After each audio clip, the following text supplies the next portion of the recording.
बुधवार व्रत में नींबू पानी पी सकते हैं या नहीं? क्या कभी आपने सोचा है कि भगवान हमारे व्रत को हमारे मन से स्वीकारते हैं या हमारी थाली से? क्या नींबू जैसा छोटा फल व्रत तोड़ सकता है?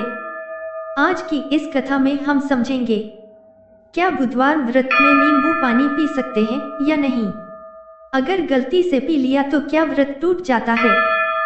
कठोर व्रत और साधारण व्रत में नियम क्या बदलते हैं? और आखिर में एक ऐसी सीख जो आपके मन को शांति देगी और विश्वास को मजबूत करेगी। कहानी शुरू होती है राधा और उनकी माँ सुमित्रा से। राधा एक आधुनिक लड़की थी जो कामकाजी भी थी और भगवान बुद्ध की भक्त भी। हर बुधवार वह व्रत रखती थी ताकि उसका जीवन संतुलित रहे और परिवार में सुख शांति बनी रहे। एक बुधवार की सुबह वह तैयार हो रही थी। उसने पूजा की और फिर ऑफिस जाने से पहले खुद से कहा, आज तो गर्मी बहुत है, थोड़ा नींबू पानी पी लूं, व्रत में तो बस पानी ही चल जाता है न। वह नींबू काटने ही वाली थी कि तभी उसकी माँ सुमित्रा आ गई। माँ धीरे से मुस्कुराते हुए, बेटा क्या आज व्रत के दिन नींबू पानी पीने जा रही हो? राधा थोड़ी उलझन में, हाँ माँ। क्यों? इसमें क्या गलत है? नींबू तो फल ही है, फिर बुधवार व्रत में क्यों मना है? सुमित्रा ने उसे पास बिठाया और बोली, बेटी हर फल सात्विक नहीं होता। कुछ फल मन को शांत करते हैं और कुछ मन में उत्तेजना बढ़ाते हैं। नींबू उन्हीं में से एक है। बुधवार व्रत और नींबू का संबंध। माँ, नींबू को आयुर्वेद में राजसिक फल कहा गया है। राजसिक का मतलब ऐसा पदार्थ जो मन में हल्की बेचैनी या उत्तेजना पैदा करे। व्रत का उद्देश्य होता है मन को स्थिर रखना, इसलिए ऐसे फल या चीजें जो मन को सक्रिय करें, उन्हें व्रत में नहीं लिया जाता। राधा जिज्ञासु होकर, लेकिन माँ नींबू तो सेहत के लिए अच्छा है, उसमें विटामिन सी होता है, पाचन भी सुधारता है, फिर भगवान को इससे क्या फर्क पड़ता है? माँ धीरे से समझाते हुए, बेटा भगवान को फर्क नहीं पड़ता, फर्क हमारी भावना से पड़ता है। व्रत का मतलब शरीर को नहीं, मन को नियंत्रण में रखना है।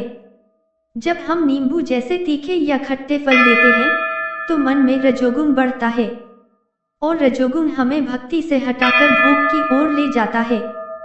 यही कारण है कि बुधवार के व्रत में इसे वर्जित माना गया है। प्राचीन मान्यता। शास्त्रों में भी उल्लेख है कि बुधवार का व्रत भगवान विष्णु और बुध ग्रह को समर्पित होता है। इस दिन सात्विक भोजन जैसे दूध, दही, फल, मूंग दाल और तुलसी का जल ग्रहण किया जाता है।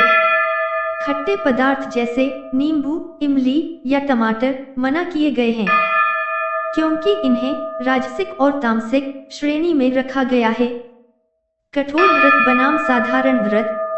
राधा ने अगला सवाल किया, माँ आपने कहा कि कुछ लोग कठोर व्रत रखते हैं और कुछ साधारण, इसमें क्या फर्क होता है? माँ, कठोर व्रत में व्यक्ति सिर्फ पानी, दूध या फलाहार ही लेता है। ऐसे व्रत में नींबू पानी बिल्कुल नहीं पीना चाहिए। पर साधारण व्रत, फलाहार व्रत में जहाँ लोग दूध या नारियल पानी लेते हैं, वहाँ अगर किसी को बहुत कमजोरी महसूस हो तो केवल सादा जल या नारियल पानी लिया जा सकता है, पर नींबू पानी नहीं।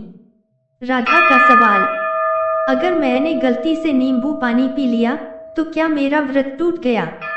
माँ का जवाब, नहीं बेटी, भगवान भावना देखते हैं, गलती नहीं। अगर अनजाने में हो गया है तो बस अपने मन में भगवान से क्षमा मांगो और अगले व्रत में ध्यान रखना। व्रत की पवित्रता नियत से तय होती है, ना कि खाने से। क्या नींबू को काटना या छूना भी मना है बुधवार को? उत्तर, यह पूरी तरह मान्यता पर निर्भर है।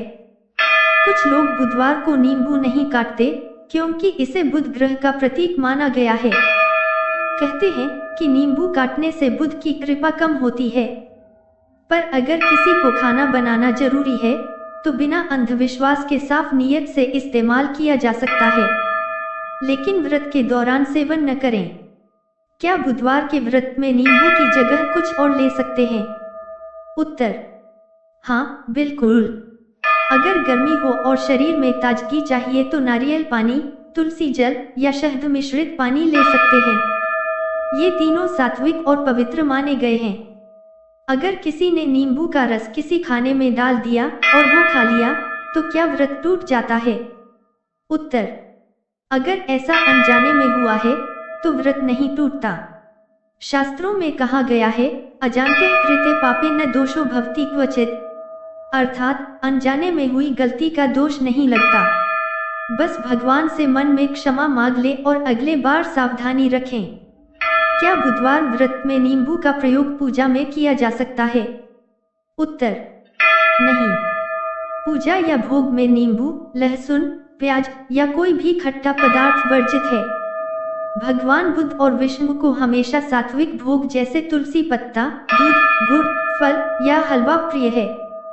क्या नींबू पानी व्रत के बाद पी सकते हैं? उत्तर: हाँ। जब व्रत पूरा हो जाए और संध्या के बाद पारण किया जाए, तो शरीर को ऊर्जा देने के लिए नींबू पानी ले सकते हैं। व्रत के बाद यह फायदेमंद होता है क्योंकि यह शरीर का पीएच स्तर संतुलित करता है, पर व्रत के दौरान नहीं। नींबू में एसिडिटी होती है जो पेट के रसों को सक्रिय करती है। व्रत के दौरान जब पेट खाली होता है, तो नींबू लेने से गैस, जलन या कमजोरी हो सकती है। इसलिए आयुर्वेद भी कहता है कि खाली पेट नींबू पानी व्रत के दिन नहीं लेना चाहिए। उस दिन राधा ने नींबू पानी नहीं पिया। शाम को पूजा के बाद उसने भगवान विष्णु को तुलसी का पत्ता चढ़ाया और कहा, प्रभु, मैं आज समझी कि व्रत सिर्फ भूख रोकने का नहीं, बल्कि अपने मन को नियंत्रण में रखने का अभ्यास है।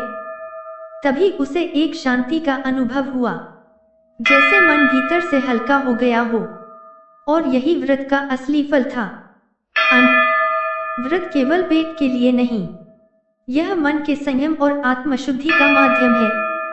भगवान कभी यह नहीं देखते कि आपने क्या खाया या नहीं, वो देखते हैं कि आपने अपने मन को कितना पवित्र रखा।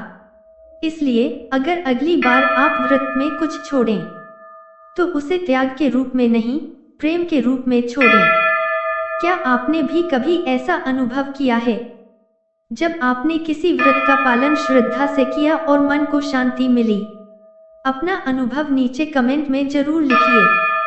जय श्री विष्णु, जय श्री विष्णु, जय श्री विष्णु, जय श्री विष्णु, जय श्री विष्णु, जय श्री विष्णु, जय श्री विष्णु, जय श्री विष्णु, जय श्री विष्णु, जय श्री विष्णु।